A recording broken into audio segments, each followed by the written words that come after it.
दोस्तों अभी मैं खेत में हूँ। संडे था तो गाय चराने के लिए आया हुआ था और घर पे था। मान ने कहा कि संडे को ऐसे ही बैठा है तो वैसे भी घर पे तू करेगा तो कुछ नहीं, ऐसे ही बैठा रहेगा और खुद से बातें करेगा।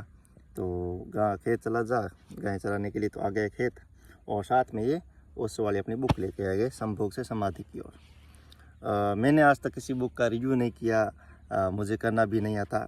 बट ये बुक पढ़ रहा था तो मेरी अंदर से इतनी उत्कंठा हुई, अभी हालांकि पूरी नहीं है, थोड़ी सी बाकी है 20%।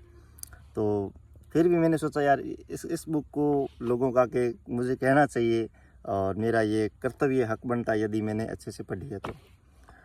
इस बुक में नाम है ना, इससे लोग कहते हैं कि ये तो सिर्फ संभोग या समाधि के बारे में बताना चाहेगा, पर ऐसा नहीं है।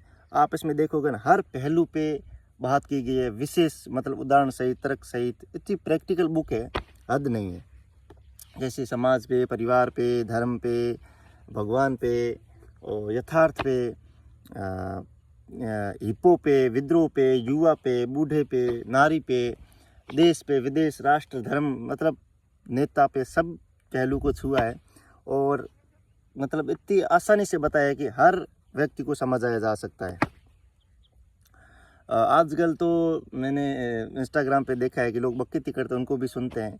तो मेरी बात आप अच्छे से सुनोगे और रही बात इसको पढ़ोगे तो आपको मतलब ऐसे पटकथा सी चलेगी, जैसे कोई वेब सीरीज चल रही है और आपके सामने ओशो बैठा है और आप पढ़ रहे हो। मतलब क्योंकि वार्तालाप के बारे में दी गई, जब उस सभा में जैसे बात हुई थी उसी बारे में चर्चा की गई है। तो और आपको मतलब अंदर ही अंदर इतनी खुशी महसूस होगी, तो आप समझ नहीं सकते। क्योंकि इंस्टाग्राम पे आप रील देखते तो ओशो बोलता है, कभी कभी वो मतलब मजाक के अंदाज में बोलते हैं तो भी वो खुद हंसता नहीं और हमें हंसी आने लग जाती है। और इसी में ये किस्सा है। पहला मैं जब बुक ली थी, गिटार ट्यूनिंग करवाने बीकानेर गया हुआ था और उन्होंने कहा 4 बजाना, तो मैंने ये बुक ली और रतन बिहारी पार्क में बैठा था। और पहला दूसरा मियाँ नसरुद्दीन का किस्सा पढ़ रहा था। वो कोट पैंट फकीर था, पहन के चला गया, उसकी अटेंशन उसे नहीं मिल रही थी। तो उसके बारे में मतलब इतनी प्रैक्टिकल बुक है कि मुझे इतनी ज़ोर हंसी आ रही थी, आंखों में आंसू आ गए खुशी के, यानी कि खुश था। तो फिर दूर बैठे थे एक आदमी थे, जसरा सर के थे, शायद 61 साल के थे, 65 साल के। वो आए, भाई क्या हुआ? फिर परिचय हुआ, टीचर है, ऐसे बात हुई कि अच्छा यार पढ़ रहे हो, बढ़िया है। उन्होंने ये नाम देखा तो उन्होंने भी अंदर में आई कि यार ये थोड़ा लड़का अच्छा नहीं लग रहा है, ऐसी बुकें पढ़ रहा है। पर इस बुक में नाम से आप मत जाइए। आपकी ऊर्जा रूपांतरण कैसे होता है, क्या सोचते हैं, हमारे विचार कहाँ से आते हैं, हमारा देश किस ओर जा रहा है और जो ये क्रांतियाँ होती है उनके बारे में मतलब एक पहलू नहीं छोड़ा है।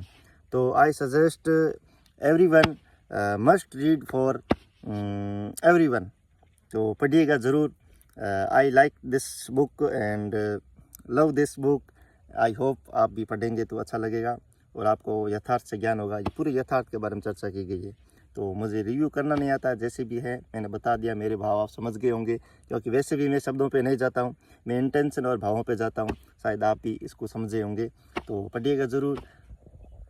धन्यवाद।